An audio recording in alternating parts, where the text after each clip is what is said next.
valedictory function, and the guru was giving the upadesha to the students about what they should be doing.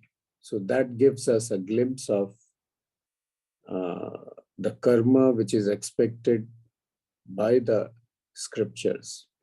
And we saw how elaborate it is. It is not just surviving. Surviving is definitely part of one's duty, one's dharma, but it is much more than that. And it's very comprehensive. So it becomes very important to know. Because we keep on talking about karma, karma, karma, karma. But then what is karma? We have assumed that we know what is karma, what is our karma, what is our dharma. So that was introduced last time. Then we talked about the devas, the devatas. And devas or the devatas are the personified form of the different elementals of this universe, different principles or different laws of this universe which governs the functioning of this universe. And they are very much, they are not inert or abstract matter. They are very much alive and they respond to our requests, our prayers, and that's how it works. Then sometimes people may say, okay, suppose I pray to the Varuna god, Varuna Deva, and pray for rains.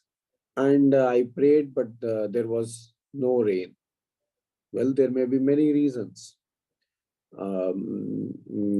There may be others who may be praying that there should not be any rain. And that could be one of the reasons. The other reason could be that it is not the season.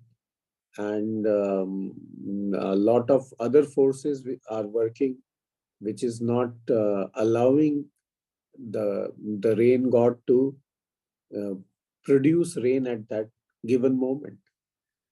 So it is like that. They do respond, but whenever there is a possibility of showing the response, then definitely the response do come. But when there are other factors which are working, then it may appear that they are not responding, but they do respond.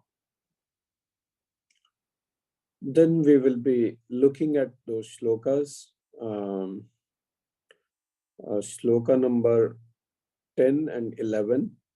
Rajesh ji, if we can see them.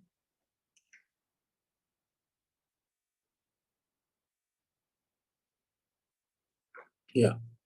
Saha yajna praja srishtva purovacha prajapatihi anena prasavishyadhvam vostvishta esha vostvishta kamat. So the Prajapati, the creator, created this whole creation along with what? With yajna. What is yajna? We discussed last time. It is an offering to the different elementals of this universe. Okay, and they are also part of this Ishvara, because in the vision of the Vedas, Ishvara is everything, everywhere and everything. So any part of this universe also is part of that big Purusha, that Ishvara.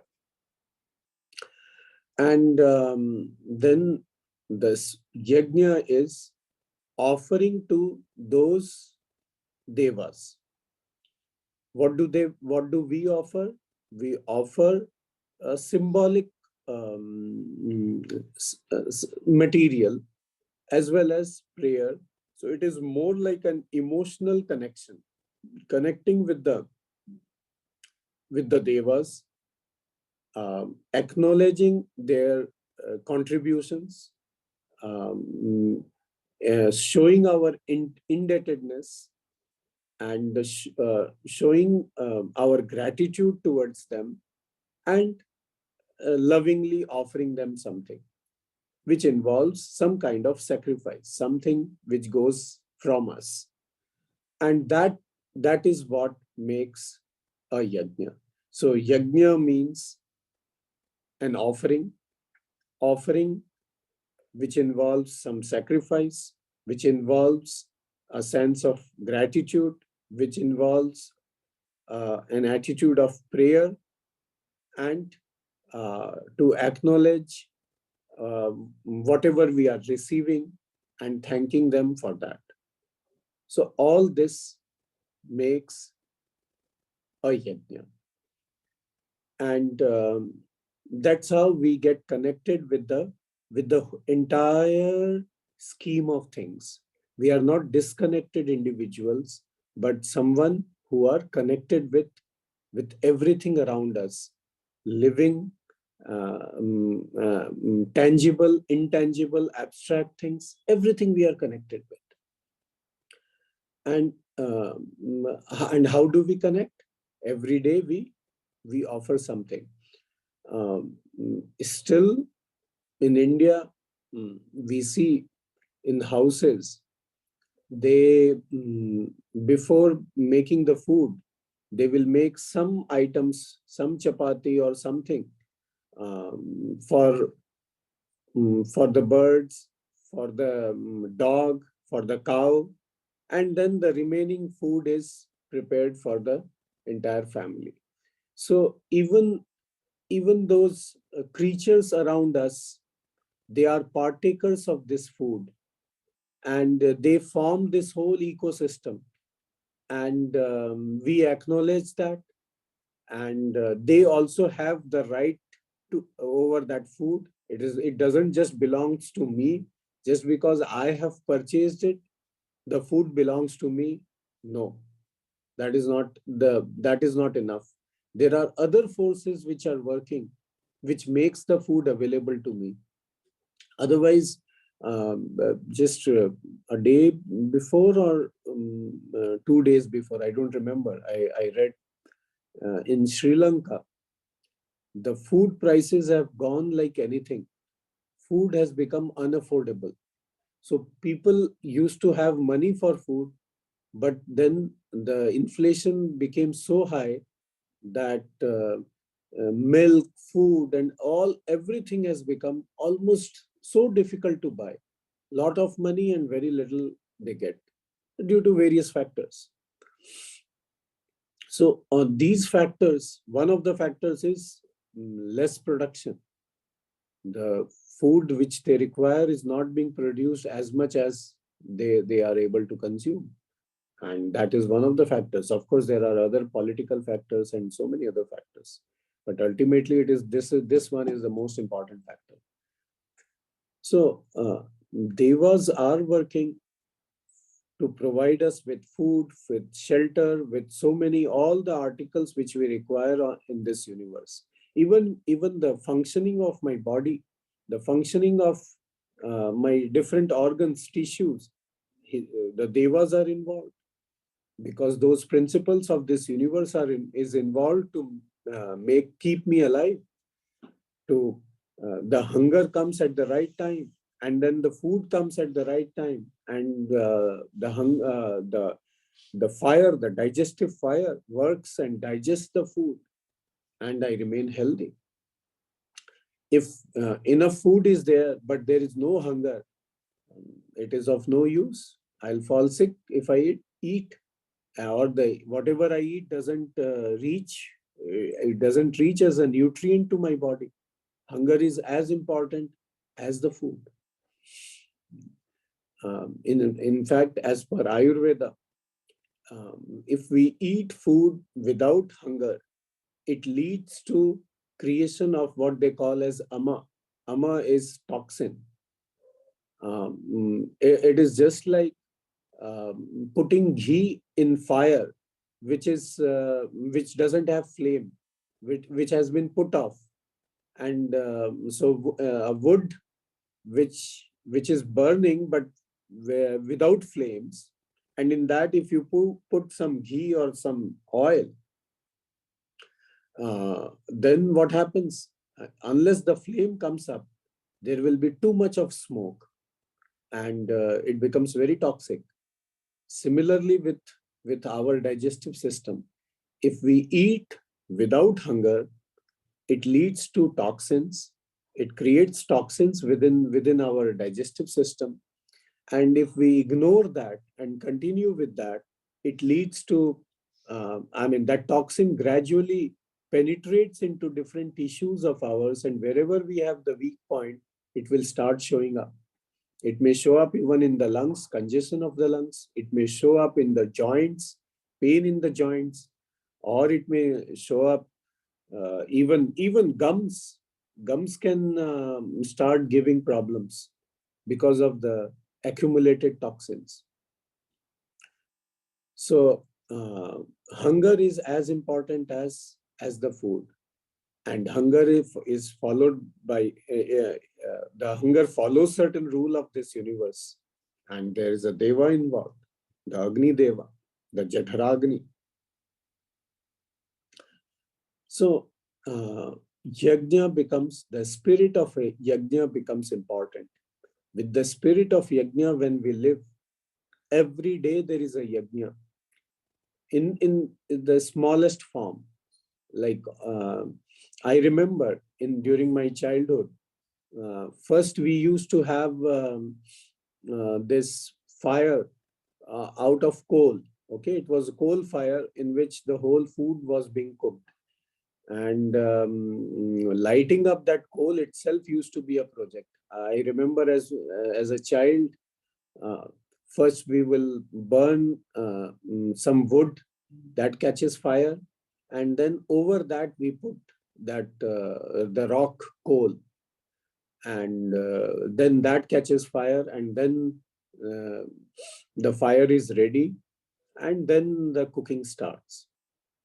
And the first thing which my grandmother used to do was, um, some bits of rotis she will take, mix it with some ghee and some sugar, and then 5 times she will offer to the that fire, the coal fire. And then one chapati used to be for the cow, and then one more chapati with 4 pieces. So that will be either for the one piece for the dog, and 2-3 pieces he will keep outside the window, so that some crow or some other bird will pick up the roti piece and then go away. So that used to be her way of performing that yajna. Okay, so that was Panchamahabhuta yajna. And traditionally it is said that along with this food, one has to keep food for the guest. And my Guruji used to say that in his village, during his childhood, he has seen that they would, before starting partaking the food, especially during lunch hours, somebody from the house will go outside and look for somebody, if some needy person is there to eat food, and if somebody is there, they will offer food to that person first, and then the family will take their lunch. So offering food to unknown person, a stranger, uh, was one of the part of the ritual. So this is all this is done in the spirit of yajna. First we give, then we partake. So there will be in the next to next sloka, I think in the sloka number, we will come to that. I think 12 or 13. Wait, which one? Yajna sestasya santah muchyante sarva kilbishaihi bhunjate te tvagam papa. That is in 13. Okay, we'll come to that later. So yajna sesta asinaha. Yajna Sesta Asinaha means a person who eats the leftover of the yajna. What does it mean? After having offered to the devas and to other people whatever he has to offer, then whatever is left out, that part one eats. That person who eats this way is called Yajna Seshta Shinaha. Okay? And Yajna Seshta Shinaha Santaha Muchyante Sarva Kilbishai. A person who does that and who lives like that, he is freed from all the kilbishaha. Kilbishaha means all the sins, all the different small sins or big sins, omissions and commissions, which by mistake or inadvertently even performed. All of it, one is free, becomes free from that. Bhunjate te tu agham papaha ye pachanti atma karanat. And previous sloka is Istan Bhogani vo devaha dasyante yajna bhavitaha tair dattana pradayebhyaha yo bhungte stena eva saha. So Lord Krishna is using a very harsh language. What does he say? That these devas nurtured by you. How do we nurture? Through the spirit of yajna. These devas will provide you everything, and they do provide you everything. And anybody who consumes without giving it back to the devas, okay, they are verily a thief. Such a person is a thief, because the person, without showing the gratitude, without giving it back to the devas, if the person consumes, so that person is like a thief. And the next shloka is Bhunjate tu agham papaha ye pachanti atmakarana. And the person who cooks only for himself, cooks means consumes. Here it is all kinds of consumption. Only for himself, that person is actually eating sins, is partaking only sin. So Krishna is very heavily means using a very strong words, that a person who doesn't share before consuming, such a person is a thief and is partaking only sin. So this is the spirit behind the yajna, that we offer the things before we consume. And even in the Ishavasya Upanishad, Tena Tyaktena Bhunjithaha. Tyaktena Bhunjithaha means while giving up or giving away or distributing, a person consumes. And that kind of consumption doesn't lead to sins. It doesn't lead to the addiction towards sense objects, because you share first and then you consume. That takes away the sting of addiction.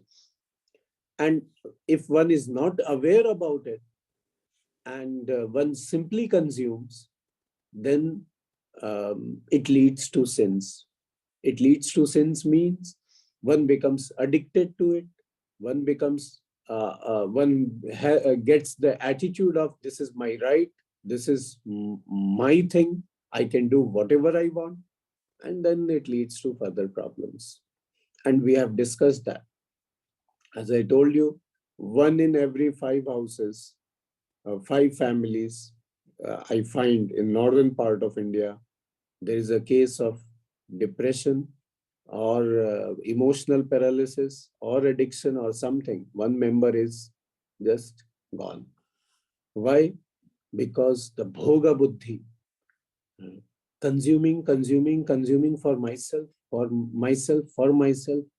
it is getting on the nerves, and no connection with the with the different forces of this universe, no acknowledgement. They don't even know about it. And what all they know is what we have gathered, and how to make use of it. That leads to problems. In fact, dealing with mind, because mind has this survivor attitude, this survivor instinct, and this survivor is this surviving person is focused only on one's own consumption, and that person becomes greedy. That person becomes selfish, and that leads to so many problems. When you become greedy, you become selfish. You won't even know where is the boundary, where the consumption should start, and where it should stop.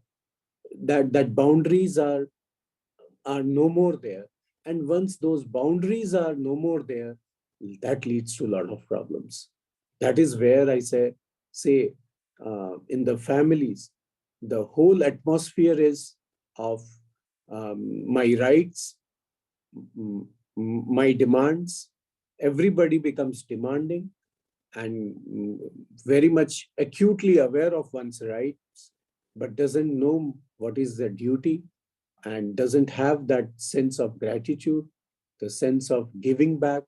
Those things start getting they start missing. And once they start missing, and then there is a disaster. There's a tension in the house, fights.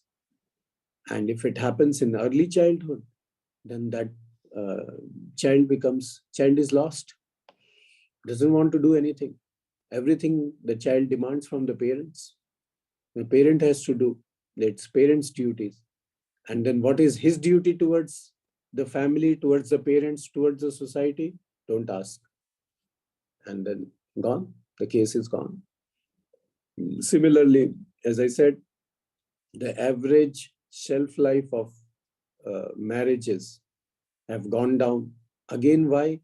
Because we create an environment, we create an ecosystem which is a demanding one. Everybody is acutely aware what he or she wants. The husband knows what he wants from the wife. The wife knows what she wants from the husband.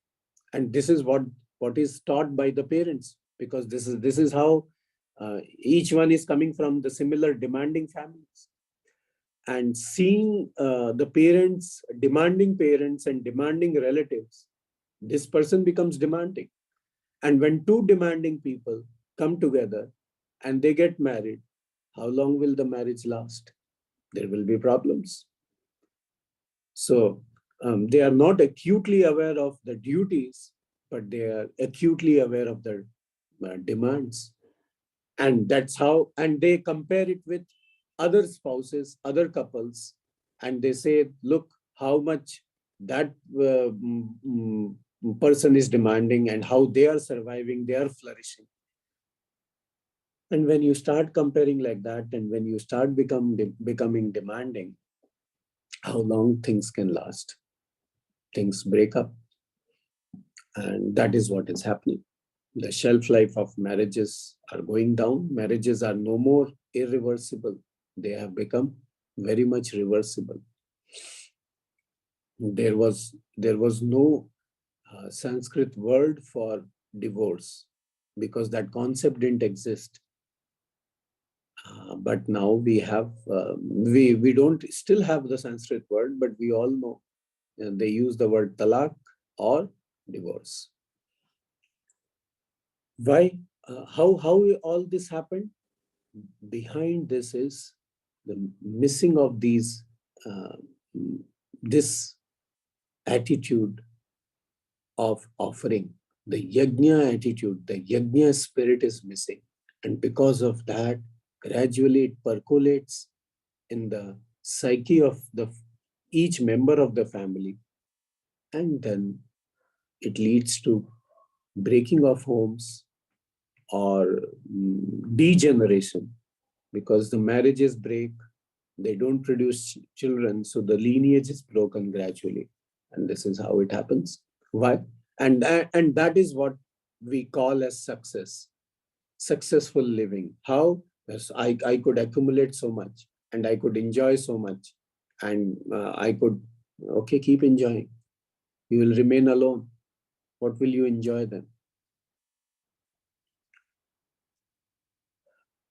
So dealing with the antidote to this set of problem is yajna seshtasya, having that attitude, having inculcating those habits where first I share, then I partake, okay, as prasada. This thing helps me counter this that demanding person in me, the deprived person in me. Otherwise, always I feel deprived and victimized, and the reaction is I become demanding. And when I become demanding, I don't know the boundaries. All problems. Okay. So that is why he said, Bhagavan says, Bhunjate te tu agham papaha ye pachanti atma karana. The one who cooks for oneself. As I said, cooking is not just food. One who just consumes for oneself, gathers for oneself and consumes only for oneself. He or she is consuming only the sin. Okay. This is the why that word sin was being used, because it has effect later on. It gradually percolates and destroys families. Next set of shlokas, Rajesh.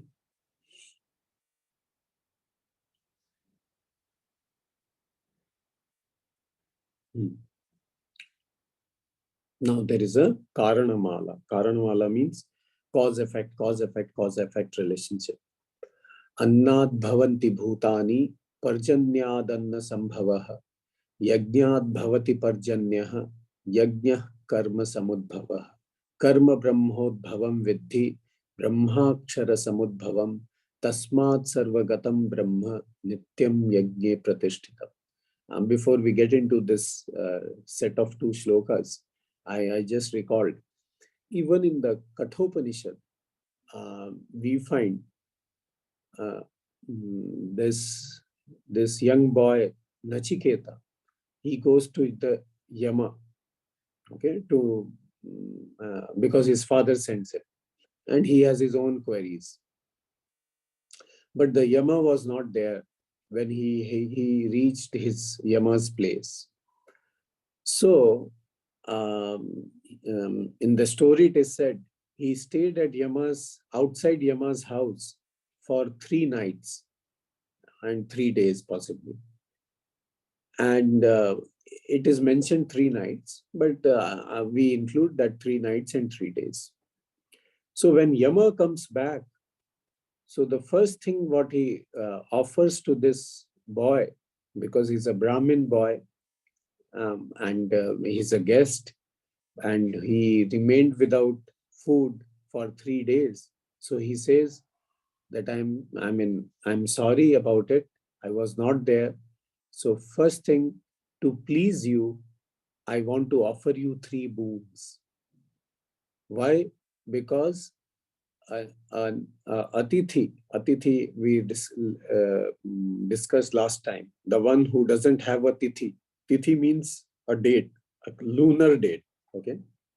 Date is right now it's solar dates we know, but a lunar a date according to the lunar calendar is called a tithi.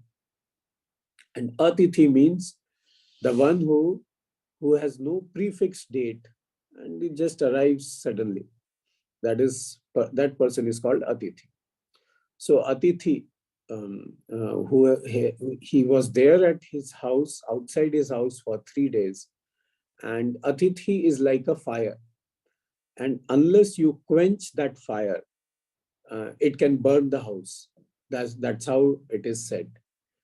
And therefore, even it is shown in the Upanishad, in the story, that even Yama was afraid that he couldn't do enough for this Atithi.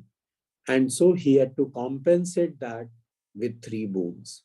So how important it is we treat an Atithi. Okay.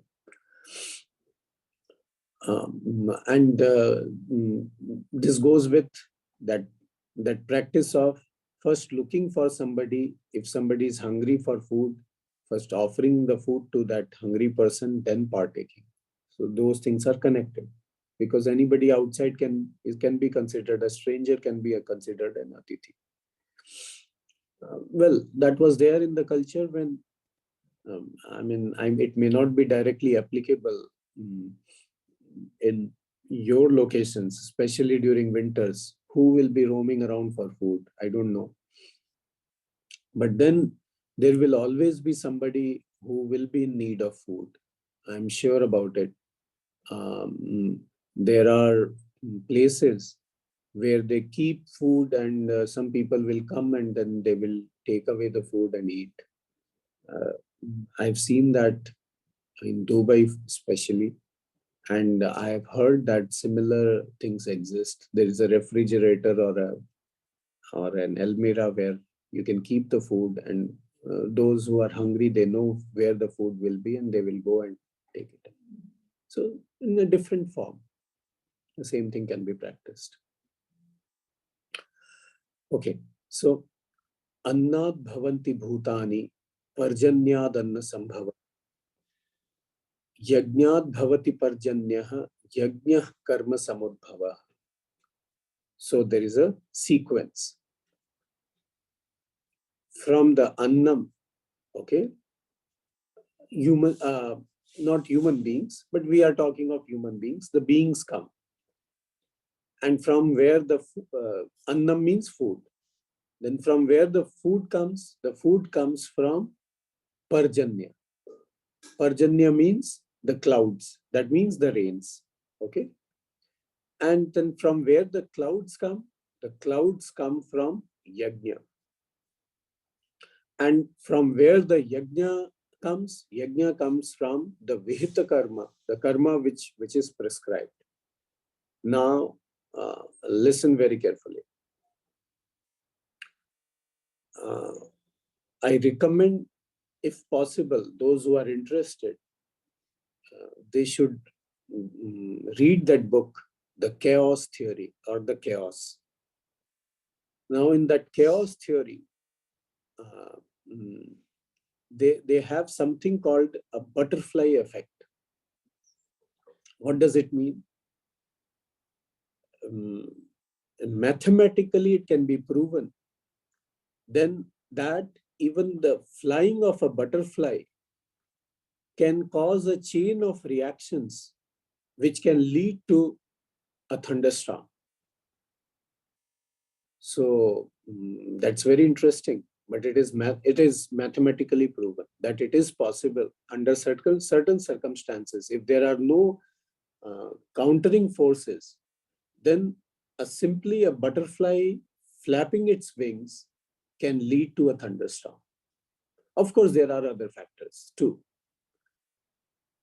Small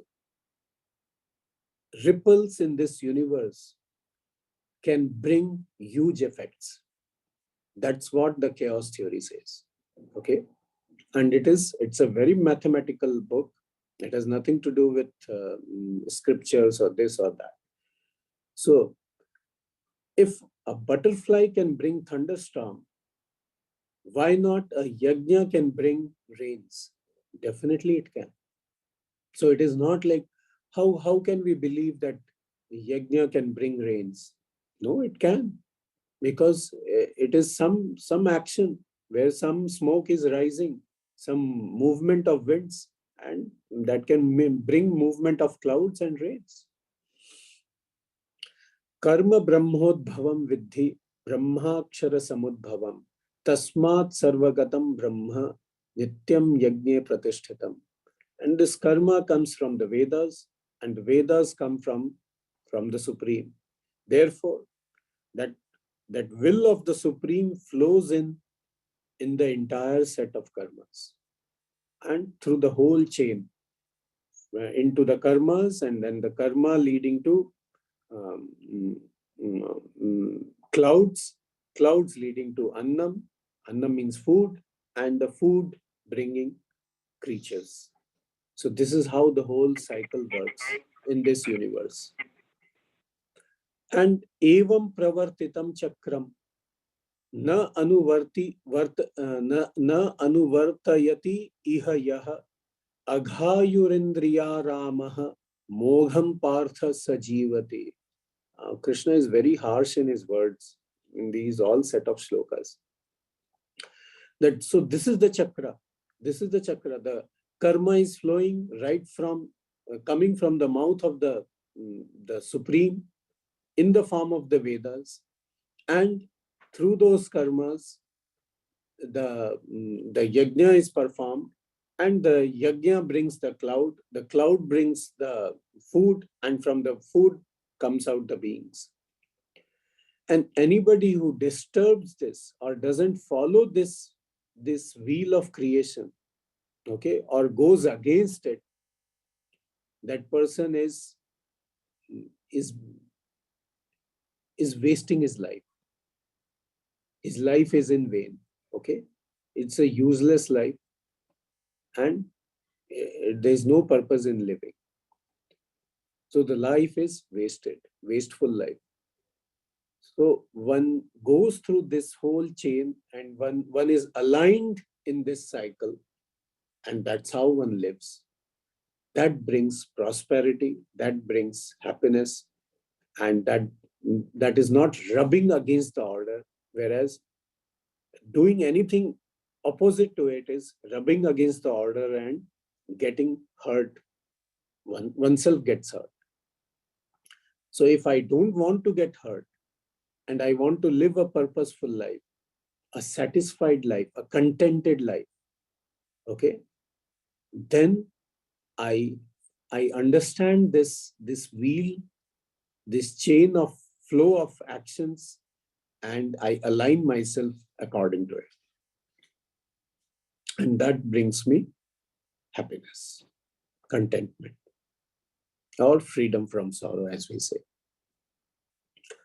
So this is how these shlokas go, and one has to understand this.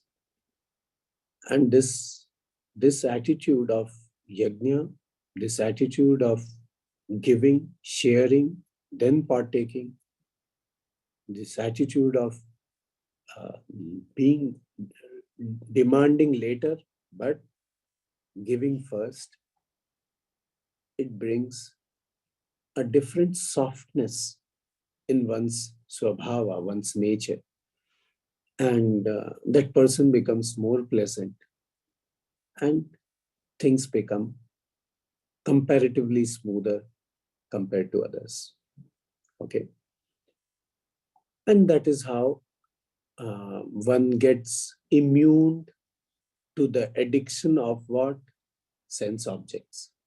Otherwise, one is addicted towards sense objects, running after it, chasing it, becoming demanding, becoming irrational, whimsical, and creating problems for everybody, for oneself and for others. So one comes out of this. If the attitude is of yajna, of offering, of gratitude, of sharing, of yoga. So with this, we stop here, and I throw open the session for questions and answers. Anybody having any question or any comment, please.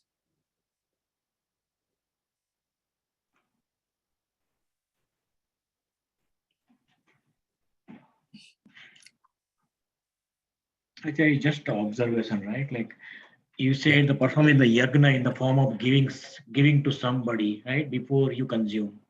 Right. So in Canada, actually, we don't have street animals or no cow or no dog.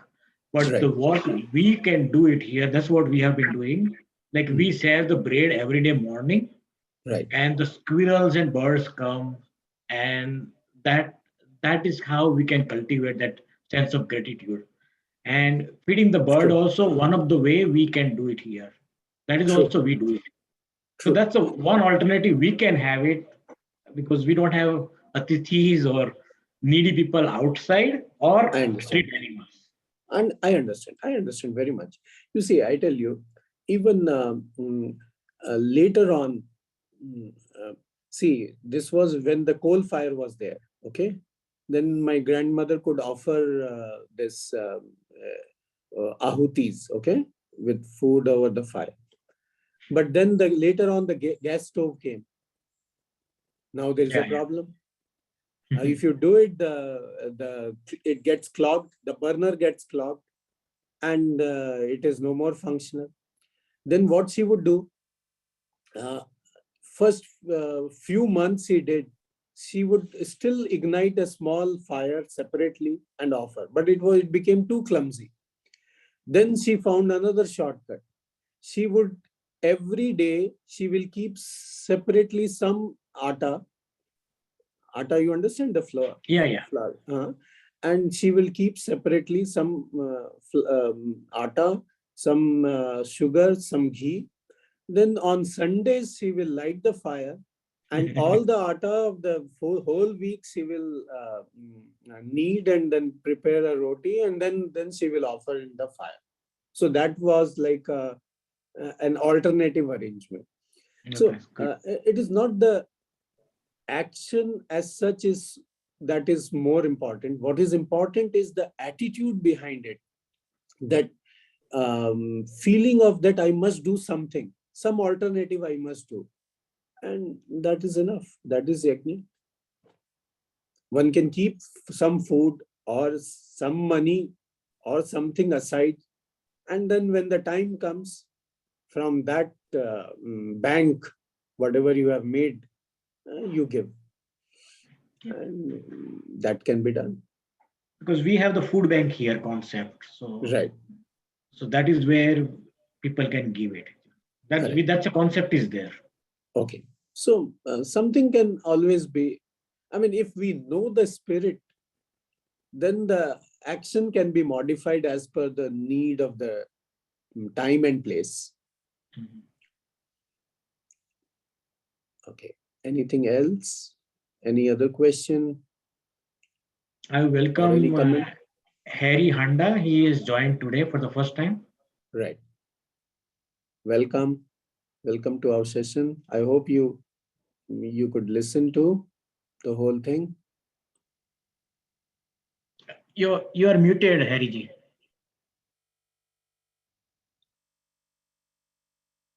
You are muted.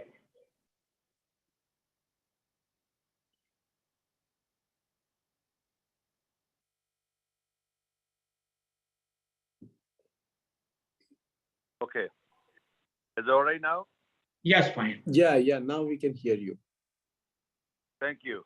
First of all, sabko meri namaskar.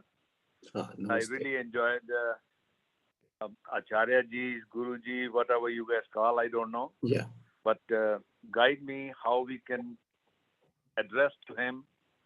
And in future, I will try to be on time. But this time it took me a little bit time to. My daughter is also there, Sarah. Oh, Told great. me to join it. Nice. Right. Good. So it was very Welcome. nice. Thank you. Welcome. Yeah. Thank you. Yeah. Thank you. So if there are no questions, then we stop here. Anybody? Anybody, please? That's okay. So we can end now. Right. Om Purnamadah Purnamidam Purnat Purnamudachyate Purnasya Purnamadaya Purnameva Vasishyate. Om Shanti Shanti Shanti. Harihi Om. Shri Gurubhyo Namaha. Harihi Om. Thank you.